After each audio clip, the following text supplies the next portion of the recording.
Assalamu alaikum respected members, hope so all of you will be fine. So we were discussing about pre partition or we can say that about subcontinent. तो हम next बात कर लेते हैं कि हम लोगों ने बात की थी कि जो हमारे पास था मुइज़ुद्दीन, ठीक है। मुइज़ुद्दीन की जो थी सल्तनत, उसमें मज़ीद 5 सल्तनतें बन गई थी, ठीक है। जो गौरी सल्तनत थी, जब उसका एंड मुइज़ुद्दीन पर हुआ था तो उसके बाद क्या हुआ था, उसके जो 5 गवर्नर थे उन सब ने अपनी छोटी छोटी सल्तनतें बना ली थी। और सबसे बड़ी सल्तनत जो कायम की गई थी वो कुतुबुद्दीन ने की थी, और उसके साथ शमसुद्दीन भी उसी के साथ ही मिल गए थे, ठीक है। तो यहाँ से आज हम पढ़ेंगे दिल्ली सल्तनत के हवाले से, जो कि इसी की आगे ब्रांच है। यानी कि जो आप लोगों की ये डेंसिटी हम लोगों ने पढ़ी है गौरी सल्तनत, ठीक है, इसी की आगे ब्रांच है दिल्ली सल्तनत, और इसके अंदर 5 सल्तनतें आती हैं, ठीक है। 5 डायनेस्टीज़ आती हैं। और ये जो दिल्ली सल्तनत है या दिल्ली डायनेस्टी है, ये 1206 से लेकर 1526 तक चलती है, जिसके अंदर 5 मुख्तलिफ सल्तनतें आती हैं। फर्स्ट इसमें आ जाती है ममलूक डायनेस्टी, या इसको स्लेव डायनेस्टी भी कहते हैं, ठीक है। ये 1206 से लेकर 1290 तक रही थी। नंबर 2 पर हमारी आ जाती है खिलजी डायनेस्टी। तो खिलजी डायनेस्टी जो थी ये 1290 से 1320 तक रहती है। इसके बाद आ जाती थी तुगलक डायनेस्टी। तो ये जो थी ये 1320 से 1413 तक रहती है। फिर आ जाती है सैयद डायनेस्टी। तो ये 1414 से 1451 तक रहती है। और जो लास्ट इस दिल्ली सल्तनत में आती है वो है दी लोधी डायनेस्टी। तो वो 1451 से लेकर 1526 तक रहती है। और यहाँ पर दिल्ली सल्तनत या दिल्ली डायनेस्टी का भी एंड हो जाता है लोधी डायनेस्टी के साथ। तो फर्स्ट हम डिस्कस कर लेते हैं, जो फर्स्ट हमारी सल्तनत है वो है स्लेव डेंसिटी या ममलूक डेंसिटी। दोनों ही इसके 2 नाम हैं। इसको स्लेव क्यों कहा जाता है, क्योंकि इसमें 3 ऐसे हुक्मरान आए थे, ऐसे बादशाह आए थे जो कि बादशाहों के स्लेव्स थे, यानी कि बादशाहों के वो नौकर थे, ठीक है, या गुलाम थे। तो इस वजह से इसको ममलूक डेंसिटी और स्लेव डेंसिटी भी कहा जाता है। तो अगर हम बात करें इसके फाउंडर के हवाले से कि ये किसने जो है इसकी बुनियाद रखी थी, तो वो थे कुतुबुद्दीन ऐबक, जो कि मोइज़ुद्दीन के गवर्नर थे दिल्ली और लाहौर के, ठीक है। तो मोइज़ुद्दीन की डेथ के बाद 1206 से ही उन्होंने अपनी इस सल्तनत की बुनियाद रख दी थी। और ये फर्स्ट मुस्लिम डेंसिटी थी जो कि इंडिया पर या बरसगीर पर हुकूमत करने वाली थी। तो इसके अलावा अगर मैं बताऊं कि ये जो सल्तनत थी ये कितने साल तक चली थी, तो ये 1206 से 1290 तक रही थी, यानी कि 84 ईयर्स तक इस सल्तनत का दौरानिया चला था। और इसमें जो मैंने आप लोगों को बताया कि 3 ऐसे बादशाह आए थे, ऐसे हुक्मरान आए थे जो कि ग़ुलाम थे। तो उनके नेम कौन कौन से हैं? फर्स्ट कुतुबुद्दीन ऐबक थे, जो कि मोइज़ुद्दीन के ग़ुलाम थे और उन्होंने ही इसकी बुनियाद रखी थी। नेक्स्ट थे शमसुद्दीन अल्तुतमिश, ठीक है। तो ये भी जो थे मोइज़ुद्दीन के थे ग़ुलाम थे, और ये इंडिया के गवर्नर थे। तो ये भी इसी के साथ मिल गए थे।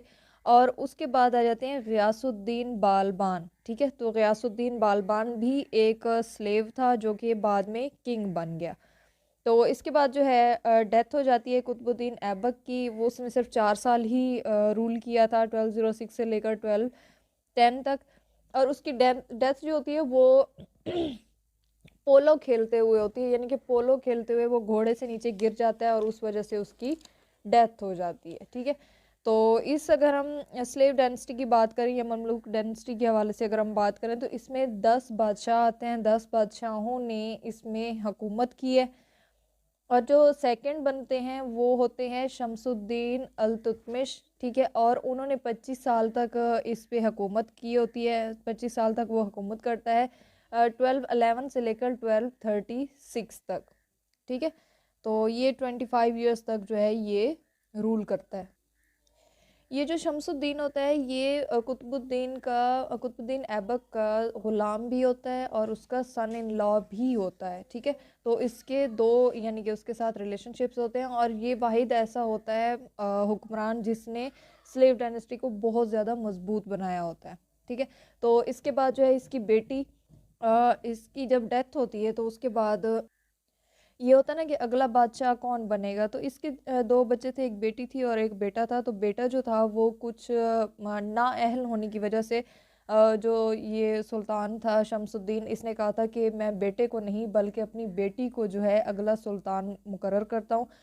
और आप कह सकते हैं कि वो कहता है कि जब मेरी डेथ होगी तो उसके बाद जो नेक्स्ट इस थॉर्न के ऊपर बैठेगा, इस के ऊपर बैठेगा हुक्मरानी के लिए एज बादशाह, तो वो जो थी उन्होंने अपनी बेटी को बनाया था। और पहली खातून हुक्मरान जो है कौन है, वो है रज़िया सुल्ताना, जो कि किसकी बेटी थी, शमसुद्दीन अल्तुतमिश की बेटी थी।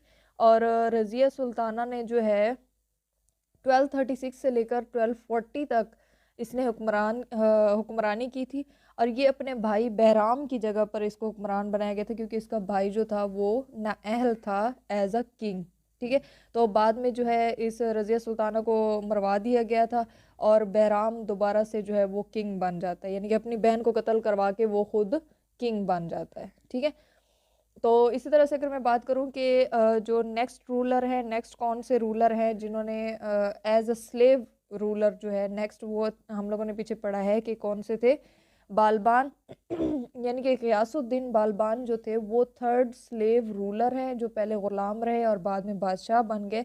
तो इन्होंने जो है 1266 से लेकर 1287 तक जो है हुकूमत की थी। और इसके अलावा इसने ये भी कहा था कि मैं अल्लाह यानी कि जो भगवान है या जो भी खुदा जिसको भी वो मानते थे, बेसिकली ये इस्लामिक है तो इन्होंने अल्लाह ताला को ही माना हुआ था। तो ये कहता था कि मैं खुदा का साया हूँ, यानी कि ज़मीन पर ऊपर आसमानों पर खुदा है और ज़मीन पर मैं हूँ, तो मैं उसका साया हूँ।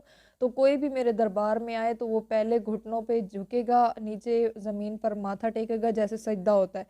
तो उसके बाद ही उसको उसकी फरियाद सुनी जाएगी या उसको छोड़ दिया जाएगा। अगर कोई ऐसा नहीं करता था तो उसको कत्ल करवा दिया जाता था। ठीक है। तो इस जो सल्तनत है, तो इस सल्तनत के जो आखिरी किंग था वो था मोइजुद्दीन, और उसको कत्ल करवा के एक नई सल्तनत रखी गई थी जो कि थी खिलजी डायनेस्टी या खिलजी सल्तनत।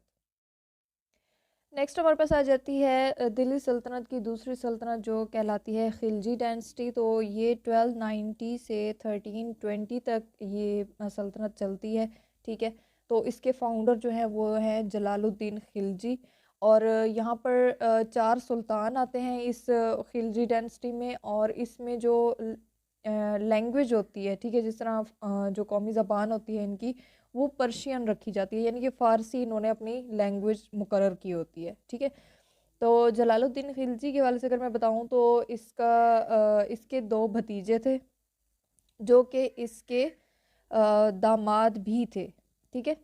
तो ये दो भतीजे भी थे और दो दामाद भी थे। लेकिन इससे पहले मैं आपको बता दूं कि जलालुद्दीन खिलजी जो खुद था ना, वो मुइजुद्दीन का सिपाही था। ठीक है। जो हम लोगों ने स्लेव डायनेस्टी पढ़ी है उसमें हम लोगों ने पढ़ा है कि लास्ट जो था रूलर वो मुइजुद्दीन था। तो मुइजुद्दीन का सिपाही जलालुद्दीन खिलजी था और उसने अपने बादशाह को कत्ल करके उसकी जगह तख्त पर बैठ जाता है और वहाँ से ये खिलजी डायनेस्टी यानी कि खिलजी सल्तनत की बुनियाद रखता है। ठीक है। तो इसके अलावा जो मैं आपको बता रही थी कि इसके दो भतीजे थे जो कि इसके दामाद भी थे। एक था अली गर्दासिब और एक अलमास। ठीक है। ये दोनों जितने भी गवर्नमेंट अफेयर्स थे, जो कुछ भी मुल्क में चल रहा था या जो भी उनकी सल्तनत में चलता था, उन दोनों को ये संभालते थे। तो इसमें जो था अली गर्दासिब, ठीक है, उसको जंगजू के तौर पे रखा गया था और उसको लड़ने के लिए भेजा जाता था। ठीक है। तो इसी तरह से इसने क्या किया कि इसने एक जगह का नाम है देवागरी। ठीक है। तो देवागरी एक जगह का नाम है, वहाँ पर इसने जाके जलालुद्दीन यानी कि अपने जो चचा थे या जो भी उनके ससुर थे उनसे पूछे बगैर इसने हमला कर दिया था। ठीक है। और जितना भी माल गनीमत था वो इसने सारा इकट्ठा कर लिया। तो जब जलालुद्दीन को पता चला तो उसने समझा कि ये अली जो है ये मेरे मुखालफत में जा रहा है, ठीक है, मेरी मुखालफत कर रहा है। और पहले भी काफ़ी लोगों ने उसके कान भरे हुए थे कि तुम्हारा जो भतीजा है या दामाद है वो तुम्हारे खिलाफ जा रहा है। तो वो क्या करता है कि वो उसको मरवाने के लिए काफिला भेजता है। लेकिन जैसे ही उसको पता चलता है कि मेरे चचा ने मुझे मरवाने के लिए किसी को भेजा, तो वो अपना एक बंदा उसने रखा हुआ होता है जो वहाँ पर होता है जलालुद्दीन खिलजी के पास, ठीक है। तो वो उसके पास उसने एक बंदा रखा होता है सलीम नाम का। तो वो क्या करता है कि वो आहिस्ता से चुपके से जलालुद्दीन को कत्ल कर देता है, ठीक है। तो इस तरह से क्या होता है कि उस तख्त पर नेक्स्ट जो बंदा बैठता है वो होता है अली गर्दासिब, और उसको दुनिया जो है अलाउद्दीन खिलजी के नाम से जानती है, ठीक है। यानी कि अलाउद्दीन खिलजी जो है उसका ओरिजिनल नेम क्या है, अली गुरदासिब, ठीक है। तो इसको ये कहता था कि मैं जो हूँ मैं सेकंड अलेक्जेंडर हूँ, क्योंकि आपको पता है कि अलेक्जेंडर ने जो है वो पूरी दुनिया खोज वगैरह निकाली थी, ठीक है। तो ये कहता था कि मैं सेकंड अलेक्जेंडर हूँ, यानी कि मैं पूरी जो इंडिया है, जो भारत है, इस पर बरसगीर पर जो है मैं रूल करूँगा, ठीक है। तो ये खुद को सिकंदर सानी भी कहता था। तो मंगोल के साथ लड़ाई हुई थी, वो भी इसी के ही दौर में हुई थी, यानी कि इसी के दौरानिये में मंगोलों के साथ भी लड़ाई हुई थी।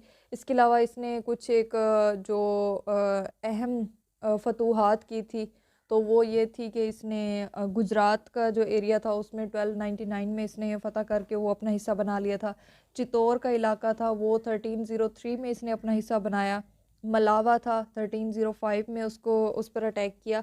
और जलोर जलोर जो इलाका था उसको भी इसने अपना हिस्सा बना लिया था।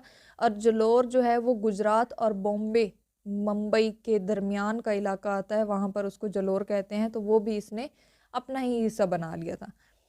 तो इसके अलावा इसने कुछ और तब्दीलियाँ की थी, जैसे होती हैं, जैसे बादशाह तब्दीलियाँ करते हैं। तो फर्स्ट ऑफ ऑल इसने मार्केट रिफॉर्म्स की थी, जिसमें जो चीज़ें ख़रीदो फ़रोख्त हम लोग करते हैं तो वो प्राइसेस फिक्स होती हैं, ऊपर प्राइसेस मेंशन होती हैं, टैक्स वगैरह को ऐड करके। वो जो फर्स्ट था वो इसी ने किया था, ठीक है। तो इसके बाद जो है नेक्स्ट इसने मिलिट्री रिफॉर्म्स की थी, यानी कि जो मिलिट्री में होते हैं, आर्मी में होते हैं, इनका अलग से डिपार्टमेंट बना के इनको रिहाइश के लिए घर दिए गए, इनको तनख्वाहें दी गई, और सारा कुछ जो आज निज़ाम चल रहा है वो सारा इसी ने किया था। रेवेन्यू जनरेशन की थी, यानी कि जो लैंड के ऊपर, जो ज़मीनों के ऊपर टैक्स वगैरह लगते हैं, ठीक है। इसके अलावा कुछ और सोशल रिफॉर्म्स की थी, यानी कि कुछ और माशरती भी इसने तब्दीलियाँ की थी, ठीक हो गया। तो इसके बाद जो थर्ड किंग आते हैं वो थे शहाबुद्दीन। और उसके बाद जो फोर्थ एंड लास्ट किंग आते हैं वो थे कुतुबुद्दीन मुबारक शाह, ठीक है।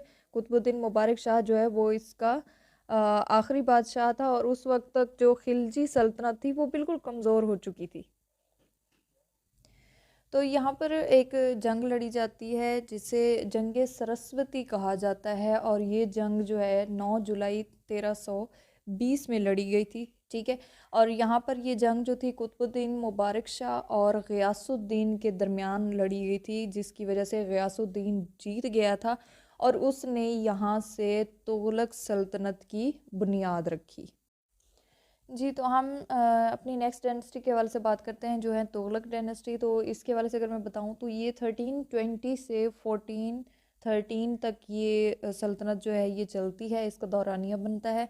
और इसके फाउंडर कौन से थे, वो थे गयासुद्दीन, ठीक है। गयासुद्दीन तुगलक जो है इनका लक़ब था, बट इनका ओरिजिनल नेम जो है वो था गाजी मलिक। तो गाजी मलिक जो है इसका ओरिजिनल नेम था, और इसका जो सल्तनत का दौरानिया था वो 1320 से 1324 तक, यानी कि ये हुकूमत करता है। इसके अलावा जो है इसका इसी के दौरान सल्तनत में इब्ने बतूता जो हैं वो इंडिया आते हैं, और वहाँ पर उसे एज चीफ काजी ऑफ दिल्ली अपॉइंट किया जाता है। और उसके बाद जो किंग होता है वो उसको एम्बेसडर बना देता है चाइना का, और उसको चाइना भेज दिया जाता है as a ambassador of India, ठीक है। तो इसके बाद इसकी डेथ के बाद, गयासुद्दीन की डेथ के बाद जो है इसका बेटा जिसका असल नाम जो था, जो मोहम्मद बिन तुगलक के नाम से जाना जाता था, बट इसका असल नाम जो था वो था जोना खान, ठीक है। तो उसको किंग बना दिया जाता है। और इसके बाद क्या होता है, इसकी डेथ हो जाती है, ठीक है, मोहम्मद बिन तुगलक की, और फिर उसका कज़न जो होता है वो बादशाह बन जाता है। और इसी तरह से अगर मैं लास्ट किंग की बात करूं, इसमें तकरीबन 8 to 9 जो हैं वो सुल्तान आते हैं, 8 से 9 सुल्तान आते हैं इसमें। तो कहीं पर ये 9 मेंशन है, कहीं पर 8 मेंशन है। तो ये इसका जो आखिरी सुल्तान है, लास्ट किंग जो होता है तुगलक डायनेस्टी का, वो होता है नसीरुद्दीन महमूद। ठीक है, नसीरुद्दीन महमूद शाह जो है वो last king of Tughlaq dynasty होता है 1395 से लेकर 1412 तक। तो इसके बाद चूँकि जो भी जब एक किंग्स की एक जो सल्तनत होती है वो जब चलती चलती एक सल्तनत का जो आखिरी तकरीबन बादशाह होते हैं, ये तीसरी या चौथी सल्तनत के बाद, यानी कि तीसरे से चौथे जो बादशाह होते हैं उसके बाद जो सल्तनत होती है वो कमज़ोर होना शुरू हो जाती है। तो यहाँ पर भी कुछ ऐसी ही हालत थी कि आखिरी जो बादशाह था उससे सल्तनत संभाली नहीं गई थी, वो अय्याशी में पड़ गया था, ऐश परस्ती में पड़ गया था। तो उसने क्या किया कि उसने जो अपना बंदा था खिज़र ख़ां, ठीक है, खिज़र ख़ां को कहा कि सैयद खिज़र ख़ां को कहा कि आप ये सल्तनत संभालो, मुझसे ये नहीं संभाली जाती, मुझसे बादशाहत नहीं होती। ठीक है, तो खिज़र ख़ां ने क्या किया था कि उसने सैयद डायनेस्टी की बुनियाद रख दी थी।